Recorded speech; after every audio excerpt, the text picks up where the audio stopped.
Hey everyone, Spicy Toast Gaming here. I hope you're having a great day, and I hope this video can make it a little bit better. Today I'm going to be giving you a guide on the Swain Adventure. We're going to be breaking down every single encounter, highlighting some of the important cards and how to deal with them, and just giving you some general tips and tricks for the entire adventure. Now, we've done this dozens of times at this point, and we're actually still currently undefeated against the Swain Adventure, which is pretty awesome. And we've even taken some of the 3-star champions into this, such as Annie and Mordekaiser, and we're still able to come away with the win. Now, if you appreciate all the daily Path of Champions content, a like and subscribe is greatly appreciated, and let's get into this. So starting off, let's talk about kind of the most important aspect of the Swain Adventure, and one that's really going to be something you're dealing with throughout the entire run. So these are the special rules, and every single battle in this adventure is going to have these activated. So up first, Unending Siege. Game start, the foe summons 3 City Breakers. So the City Breakers, you see it right here. Round start, deal 1 to the enemy nexus. So this is happening round 1, so immediately upon the start of the game, these are already on the board and they hit your nexus for 3 unavoidable damage. Burn damage, or just taking a lot of nexus damage, is the main component of this adventure. Now we also have Deadly. So when the foe summons a unit, grant its stats equal to half its stats rounded up, and then the foe's spells and skills deal double damage.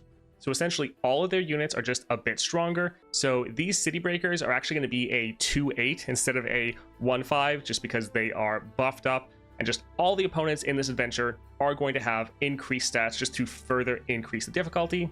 And again, all of their spells and skills, which there's a lot of them in this adventure, they're all dealing double damage. So just making everything harder on you.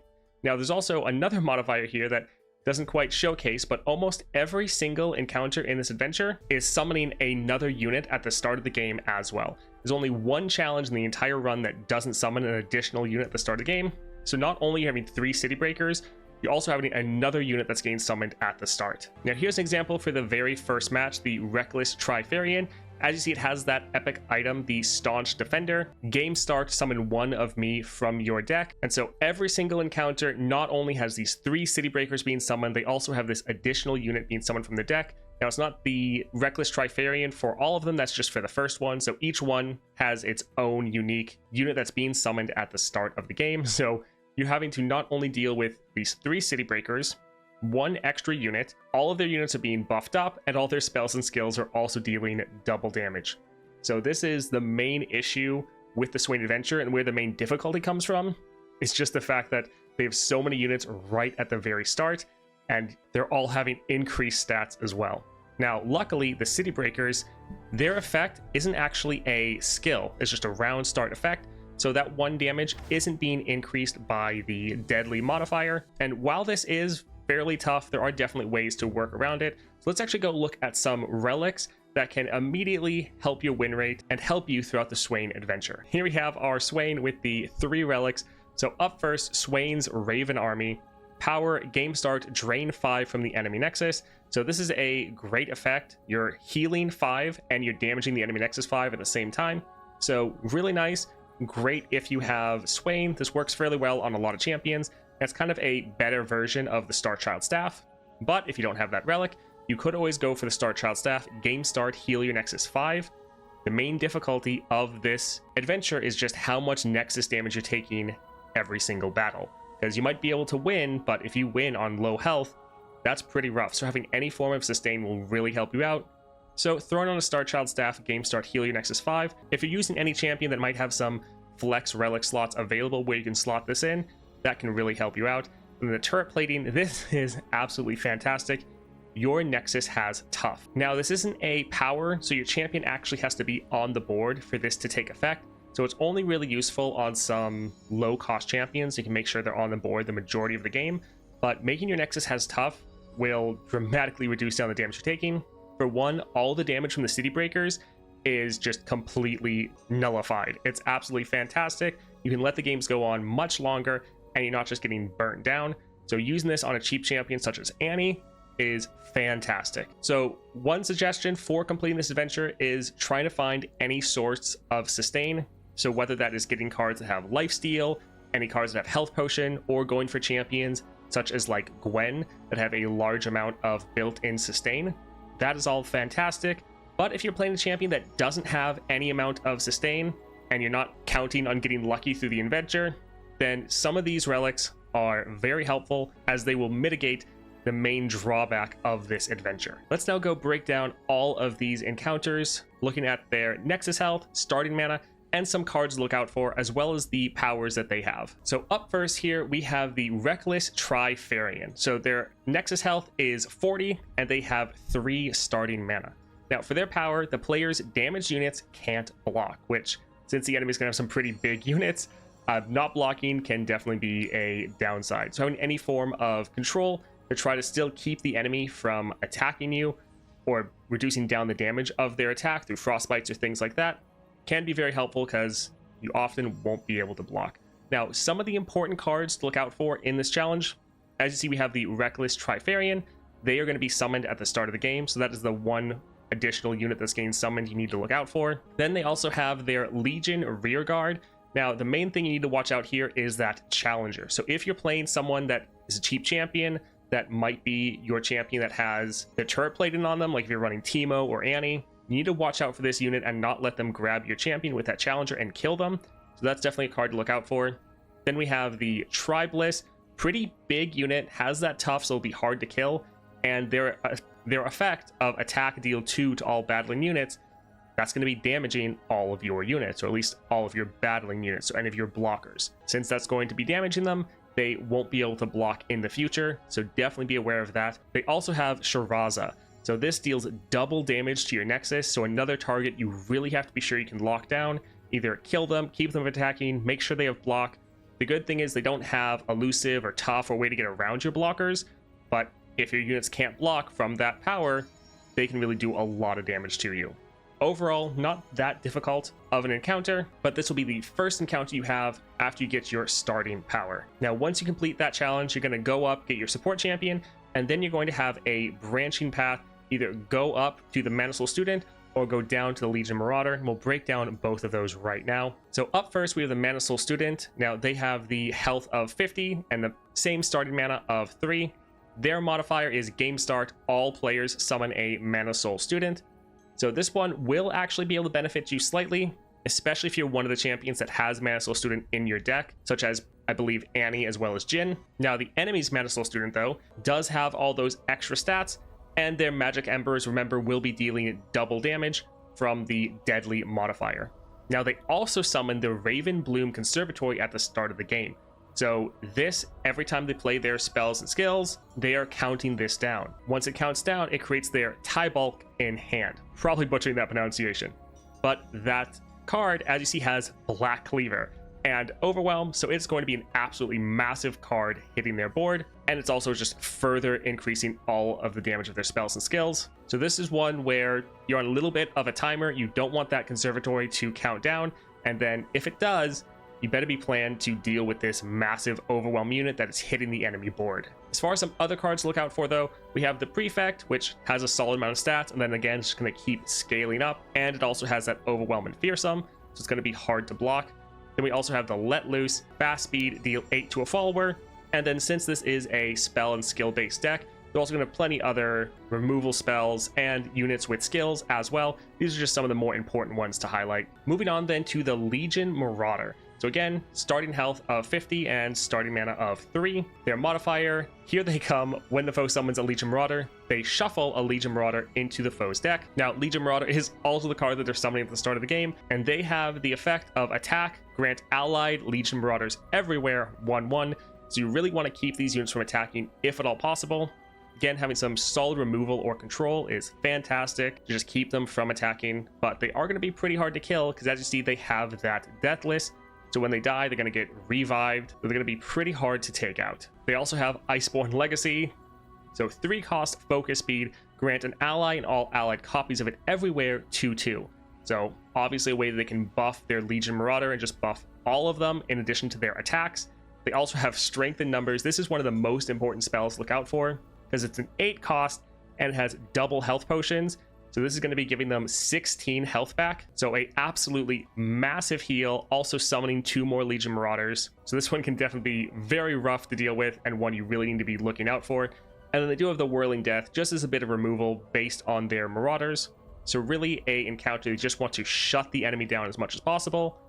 For a lot of the Swain Encounter, going for heavy removal is very important. You can just wipe out all the enemy units as soon as possible. That's normally the approach I go with every single deck I can, is just focus on removal and control. Now, once you've picked one of those and cleared them out, then you're going to have another branching path.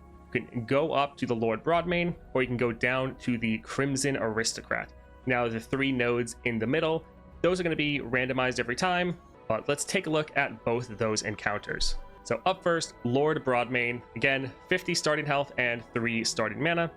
Their power, when the foe plays a skill, grant their units 1 power. They have plenty of skills as well as spells in their deck. And the Lord Broadman is the unit they're summoning at the start of the game, in addition to all those city breakers. Now, he has the effect of deal 4 to an enemy. Your fast spells, slow spells, and skills have, when I damage a stunned or damaged unit, kill it. So they're going to be all about damaging you first with some spell or skill, and then the next time that happens, if he's still on the board, your unit is just going to die. He is also a massive stat stick, so he's going to be pretty hard to get off the board. Now, some of the important cards to look out for, they do have that Chem Punk Shredder, play deal 2 to all enemies. So if Lord Broadman is still on the board when they play this, then this card could potentially wipe your board if it's already damaged. So really you want to prioritize killing Lord Broadman as soon as possible. They also have the Blade's Edge, deal 2 to anything, and that's going to go off twice, which means it can hit one of your units, damaging them, and then if it hits them again, it will just kill them. So very important to look out for. Make It Rain, deal 2 damage to 3 differently randomly selected enemies or the enemy nexus. So this is just going to be hitting random units on your board or your nexus, and then again, if they're damaged, they're just going to die. And then Static Shock, doing the same thing essentially, but they actually get to choose who it's going to hit. And this is in addition to plenty of other cards that are also just going to be doing little bits of poke damage to you. If you are able to kill Lord Broadman, then this one really isn't too bad, because a lot of this damage they're doing isn't that much and can be mitigated by most champions. But if they have their Lord Broadman on the board, then you're going to have a much harder time, because your units are just going to keep being essentially executed by all of these spells and skills, and they also do have decent scaling from their power. Moving on, then we have the Crimson Aristocrat. So once again, 50 health and 3 starting mana. They have the power, round start, deal 1 to all units, then grant the foe's units 3 health. Now this is going to be happening right at the start of the game, so all of their units that they already have on their board are going to get hit by this and immediately scale up 3 more health. So all of those city breakers and their Crimson Disciple, they're all going to be very hard to kill. Also, this is going to be dealing damage to your units as well, so this will actually end up killing most of your board if you're not able to end fast enough. Now, as far as some cards to look out for, not really surprised, but it's most of the Crimson units, but a lot of them have some very annoying skills. Up first, the Crimson Disciple. So this is being summoned at the start of the game. As you see, it has some pretty crazy stats, and it's just going to keep scaling. And then when I survive damage, deal 1 to the enemy nexus. So just more burn damage you're having to deal with on top of all the city breakers. They also have the Crimson Curator. When I survive damage, create a random Crimson unit in hand. So this is just going to make sure they don't run out of cards if you don't kill it, which again can be very much a pain. Legion Veteran. When an ally survives damage, granted 1 power. They have plenty of ways to damage their own units on top of their power. So another unit you need to try to prioritize killing as soon as it hits the board. And then we also have the Crimson Awakener. When I'm summoned, deal 1 to all of the units, and the most annoying thing is it has regen.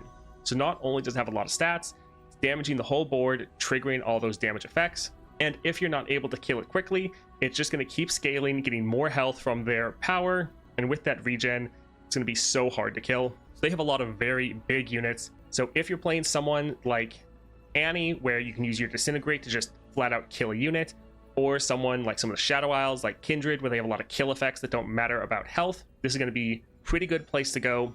They also have some other abilities like Death Lotus, deal 2 to all battling units, which is going to do a lot to hurt you, but it's probably just going to help them as well. Now, once you defeat one of these 2 encounters, you're then able to hit up a shop or choose to go to a different node, as well as hit up a healer and then go to the first boss, Jin. Now, Jin, he gets that 65 health as well as 4 starting mana.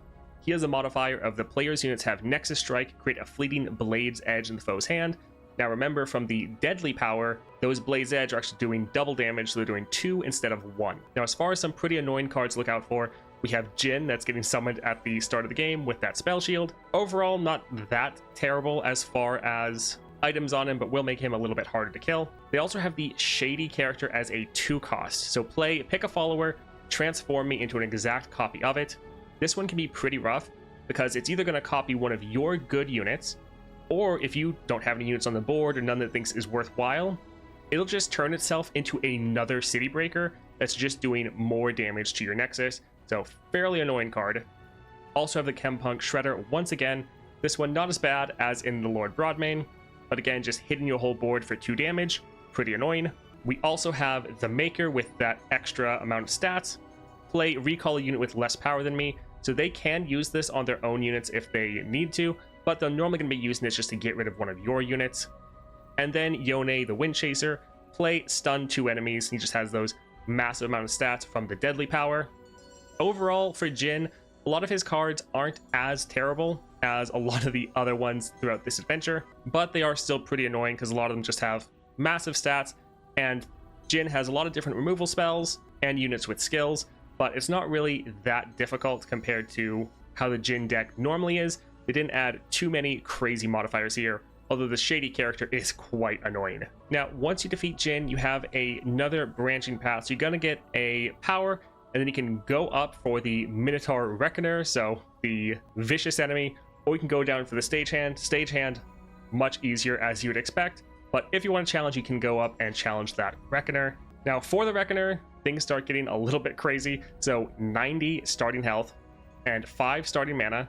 They have that vicious enemy, and then Pit Fighter, round end, deal 4 to the player's stunned units. Now, the Minotaur Reckoner is the unit they are summoning at the start of the game, and it's going to be pretty tough to kill. He's a 9/9 with tough, so he's going to be very difficult, and round start, stun the weakest enemy. So if he stays on your board, he's just going to keep stunning your units, and then that's also going to be dealing damage to you at the end of the round. Now, he also has some pretty big cards, such as the Legion General. So 5 cost, 11/11. This one has been buffed up a couple times because they have the effect of, when I'm summoned, grant me 1/1 for each unit you've stunned or recalled this game.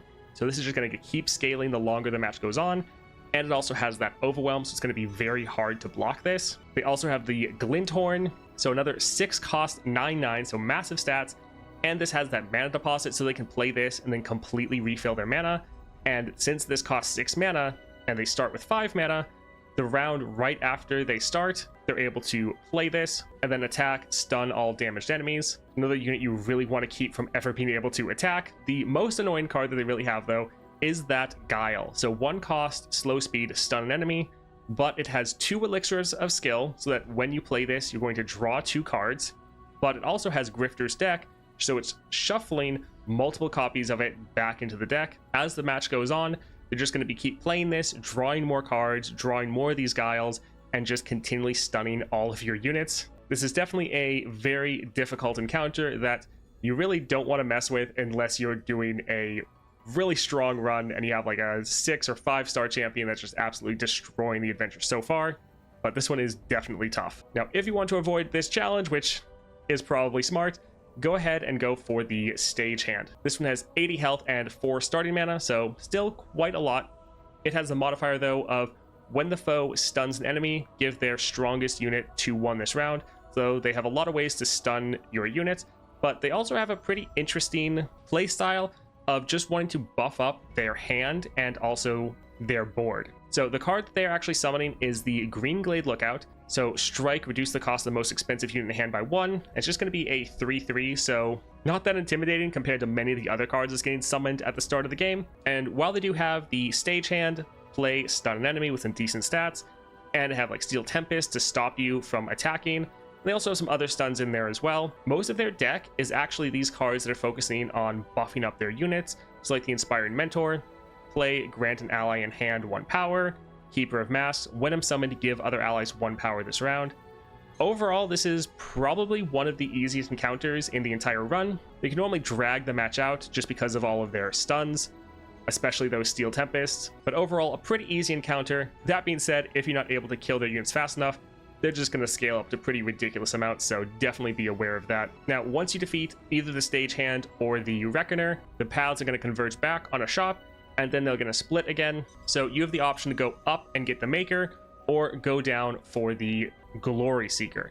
Now, I'd say the Maker is normally easier unless they're just directly countering you, but let's go take a look at that encounter. So they once again have 80 health and 4 starting mana. They have the power of when the foe summons a unit, recall one of the player's followers with less power than it. Now, this happens at burst speed, so it's not like they can play a unit and then you can try to kill or damage their unit to keep this from going off. This is just going to happen immediately. Now, this is actually the only encounter where they don't summon a 4th unit at the start of the game. So they still have their 3 city breakers, but they don't summon another unit, so that is pretty interesting. Only encounter in the entire adventure that doesn't have that. Up first, though, they have the Maker, so 3 cost, 8/3, so pretty crazy stat line. And then play recall a unit with less power than me. This has a lot of health, so you're going to have a hard time not getting recalled. Now, note that its play effect, that skill, if you kill the Maker or reduce down their power, you can stop the skill from going off. You can't stop their power that they have, remove the imperfection, but the skill, you actually can stop that from going through. As far as some other units they have, Silent Shadow Seer, so Nexus Strike, create a copy of me in hand. This has that elusive. Green Glade Lookout with a 6/3. Solitary Monk, play recall all other allies. As far as their actual deck, it's not that difficult, other than the fact that just all big, beefy units that they're able to play for free. So if this is going to counter you by just constantly recalling your units, then yes, it will be pretty bad. Other than that, the deck really isn't that bad.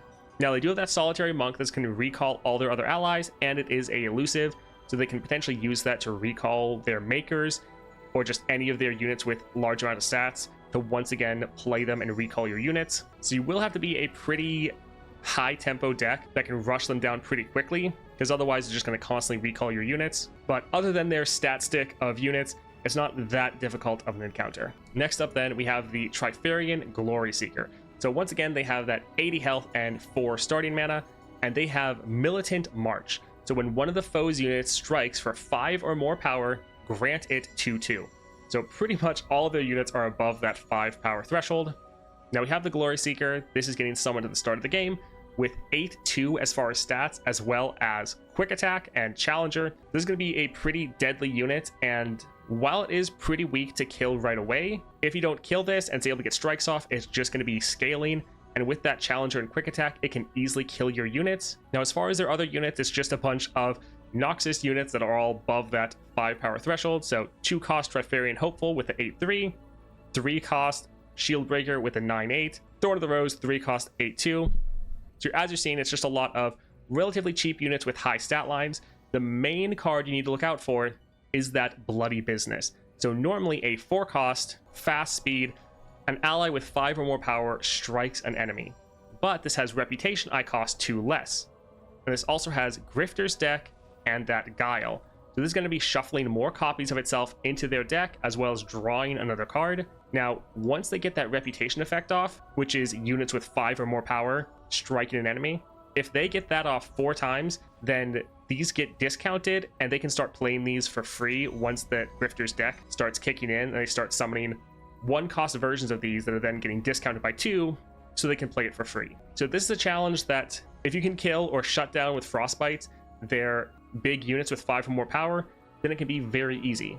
But if you're not able to get ahead of them and they start getting strikes off, they start playing these Bloody Business, you're going to have a very tough time. Now, Bloody Business is a fast speed spell, so you can potentially use one of your own spells to kill their unit or frostbite it, shut them down, but just be aware that Bloody Business, that is the main difficulty of this deck, on top of all of their scaling from their units. Now, once you've defeated one of these 2, you're then able to get your reward node afterwards, and then normally hit up a shop and a healer before going on to the final challenge, Swain. So Swain, he has 99 health and 6 starting mana, so that's a ton.